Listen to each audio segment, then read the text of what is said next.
స్నేహితులారా, ఈ లెంట్ కాలంలో మరొక ఆలోచనతో అంశంతో మీ ముందుకు రాగలిగినటువంటి కృపను నాకు అనుగ్రహించిన దేవాతి దేవునికి నిండు కృతజ్ఞతలను తెలియజేస్తూ ఉన్నాను. మీ అందరితో కూడా స్వేచ్ఛగా బ్రతకగలుగుచున్నావా అనే ఆలోచనను పంచుకోవాలని ఇష్టపడుతూ ఉన్నాను. ప్రతి మనిషి కూడా స్వేచ్ఛగా స్వతంత్రంగా బ్రతకాలనేది దేవుని యొక్క ఆలోచన. నిజంగా ఈ దినాన నీవు జీవించుచున్నటువంటి జీవితంలో స్వేచ్ఛగా బ్రతకగలుగుతూ ఉన్నావా, స్వతంత్రంగా బ్రతకగలుగుతూ ఉన్నావా అనే ఆలోచనను మీ అందరితో పంచుకోవడానికి ఇష్టపడుతూ ఉన్నాను. కనుక దేవుని యొక్క వాక్యమును మీరు ముగింపు వరకు ఆలకించాలని మీ కుటుంబ సభ్యులతోనూ తోటి విశ్వాసులతోనూ ఈ వీడియో షేర్ చేసుకోవాలని మీ ప్రార్థన మనవులు ఎట్టివైనను కామెంట్స్ రూపంలో కానీ ఫోన్ కాల్ ద్వారా కానీ తెలియజేయండి. నమ్మకంగా మీ కొరకు ప్రార్థిస్తాము. ఈ వీడియో మీ ఆధ్యాత్మిక జీవితంలో ఉపయోగకరంగా ఉంది అని మీకు అనిపిస్తే దయచేసి ఈ ఛానల్ను సబ్స్క్రైబ్ చేసుకునవలసినదిగా మనవి చేస్తూ ఉన్నాను. లేఖనము గలతీ పత్రిక 5వ అధ్యాయము 13వ వచనము. మీరు స్వతంత్రులుగా ఉండుటకు పిలువబడితిరి. స్నేహితులారా, మానవ ఆలోచనలో స్వేచ్ఛగా జీవించడం లేదా స్వతంత్రంగా జీవించడం అంటే ఎవరి అధికారం క్రింద మనము ఉండకూడదు, ఎవరి చెప్పు చేతుల్లో మనం ఉండకూడదు, ఎవరి క్రింద బానిసలుగా మనము జీవించకూడదు.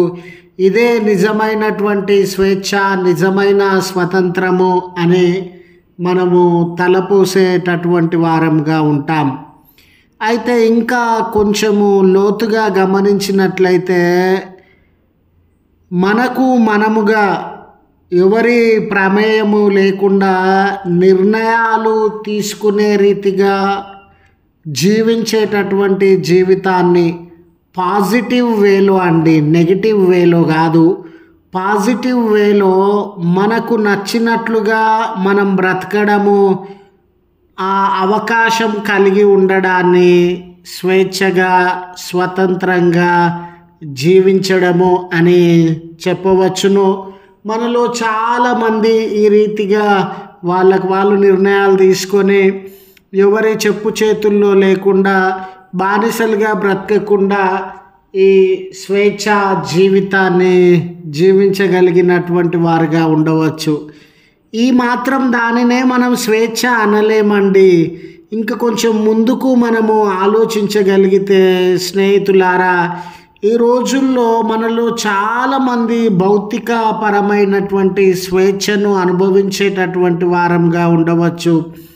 అయితే మానసికమైనటువంటి స్వేచ్ఛ మనము అనుభవించగలుగుతూ ఉన్నామా?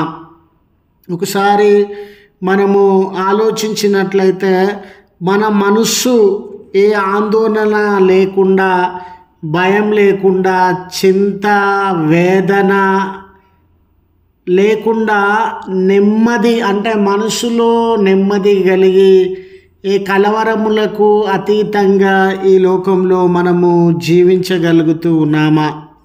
ఎన్ని సమస్యలు ఉండినా కూడా నిరీక్షణ కలిగినటువంటి వారంగా, ఎన్ని సమస్యలు ఉండినా కూడా ధైర్యంగా ఈ లోకంలో బ్రతకగలుగుతూ ఉన్నామా? స్వేచ్ఛ అనేది భౌతిక సంబంధమైనటువంటి విషయమే కాదండి, ఇది మానసిక సంబంధమైనటువంటి విషయం. ఈరోజు నీ మనసు ఏ పరిస్థితుల మధ్య బంధింపబడింది, నీ మానసిక స్థితి పరిపరి విధములుగా ఆందోళన చెందుతూ ఉంది అనేది ఇక్కడ మనము గమనించగలిగినటువంటి వారంగా ఉండాలి. మన మనసు నెగిటివ్ ఆలోచనలతో నింపబడినటువంటిదిగా ఉండిందా, నెగిటివ్ సంబంధమైనటువంటి నిర్ణయములను, నెగిటివ్ సంబంధమైనటువంటి తలాంపులను తలపోస్తూ ఆ రీతిగా ముందుకు వెళ్ళేటటువంటిదిగా ఉందా? మన మనసు పాజిటివ్తో నింపబడి ఆ రీతిగా ముందుకెళ్ళేటటువంటిదిగా ఉందా? అంటే ఈరోజు మన మనసు, నీ మనసు, నా మనసు స్వేచ్ఛగా ఉండిందా? ఆ నెగిటివి అనే బంధకాలు, ఆందోళన అనే బంధకాలు, ఏదో చింత, భయము, నిరీక్షణ లేనటువంటి భయముల మధ్య, ఆ బంధకాల మధ్య నీ మానసిక స్థితి ఉండిందా అనేది మనము గమనించుకోవాలి. ఆ రీతిగా ఉండినట్లయితే మనము మానసికంగా స్వేచ్ఛ లేని స్థితిలో జీవించేటటువంటి వారంగా ఉన్నాం. అదే రీతిగా స్నేహితులారా, ఆధ్యాత్మిక పరమైనటువంటి స్వేచ్ఛ, మానవుడు శారీరకంగా స్వేచ్ఛగా ఉండడము, స్వతంత్రంగా ఉండడం మాత్రమే కాదు, మానసికంగా స్వేచ్ఛగా స్వతంత్రంగా ఉండడం మాత్రమే కాదు, ఆధ్యాత్మిక పరమైనటువంటి ఫ్రీడమ్ని మానవుడు అనుభవించుచు ఉన్నాడా.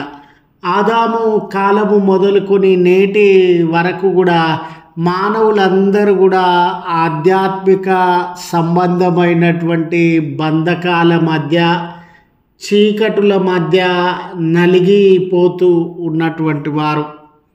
మానవుడు చాలా పర్యాయాలు నా జీవితంలో ఏ నేరము లేదు, ఏ పాపము లేదు అని తలపోస్తూ ఉన్నా కూడా ఈరోజు మీరైనా నేనైనా ఎవ్వరికి జవాబు ఇవ్వాల్సిన అవసరము లేకపోవచ్చు. మన కుటుంబము, భార్య, భర్త, తల్లిదండ్రులు మనల్ని గమనించకపోవచ్చు. మన లోపల ఒక మనస్సాక్షి ఉందండి. ఆ మనస్సాక్షి ఎదుట నా దగ్గర ఏ పాపము లేదు, ఏ నేరము లేదు, నేను చేసే క్రియలన్నీ స్వచ్ఛమైనవే, పవిత్రమైనవే అని నీవు నేను మన మనస్సాక్షి ఎదుట చెప్పగలమా అని అంటే చెప్పలేమని అనొచ్చు. స్నేహితులారా, ఇటువంటి తరుణంలో మనమందరం కూడా దేవునికి దూరమై పాప చీకటులు, మరణము, బంధకముల మధ్య మ్రగ్గిపోయేటటువంటి వారంగా ఉన్నాం. ఈ రకమైన బంధకాలతో, చీకట్లతో బ్రతుకుతున్నటువంటి జీవితానికి కూడా స్వతంత్రము, స్వేచ్ఛ అనేది అవసరము. ఆ రకంగా స్వతంత్రము, స్వేచ్ఛలోనికి నడిపించినప్పుడే మన ఆధ్యాత్మిక జీవితాలలో మనం రక్షణ అనుభవాన్ని చవిచూసేటటువంటి వారంగా ఉంటాం. ఈ కోణంలో పౌలు గారి బోధలు, లేఖనములన్నిటి బోధలను మనం గమనించినట్లయితే దేవుని యందు, మరి ముఖ్యంగా ప్రభువైన యేసుక్రీస్తునందు విశ్వాసం ఉంచుట వలన మానవుడు నిజమైనటువంటి స్వేచ్ఛ, స్వతంత్రములను అనుభవించేటటువంటి వాడుగా ఉంటాడు. ఈ లెంట్ కాలం అంతటిలో మనము వినేవారంగా, గ్రహించే వారంగా ఉంటాం కదండి.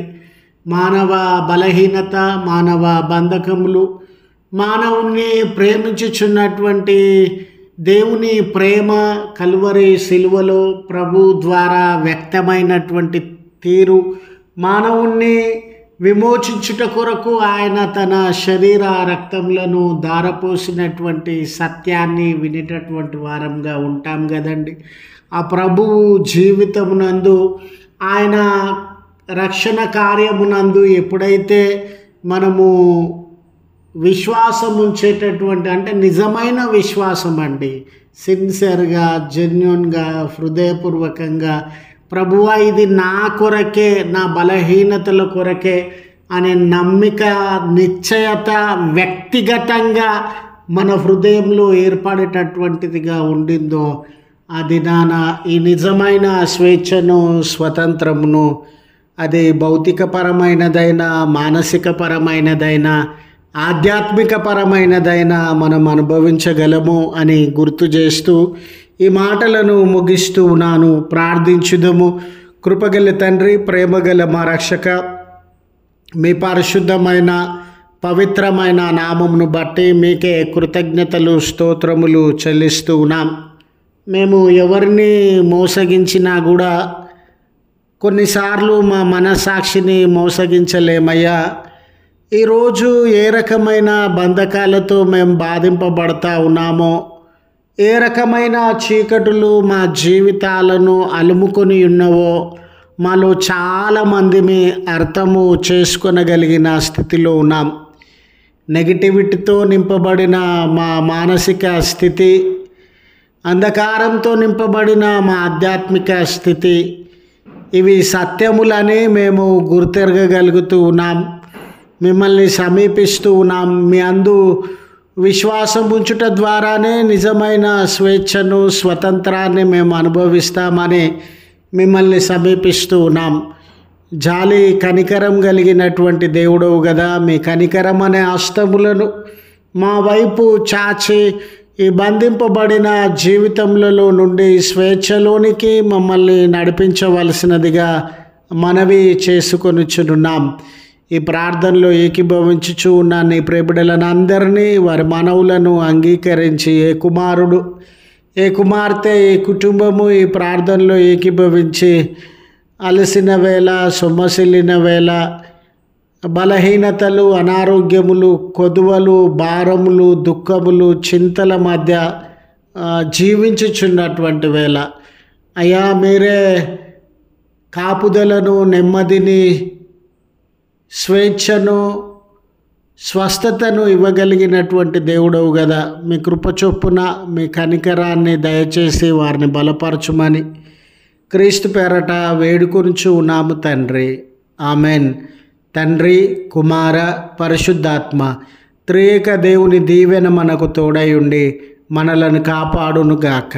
ఆమెన్.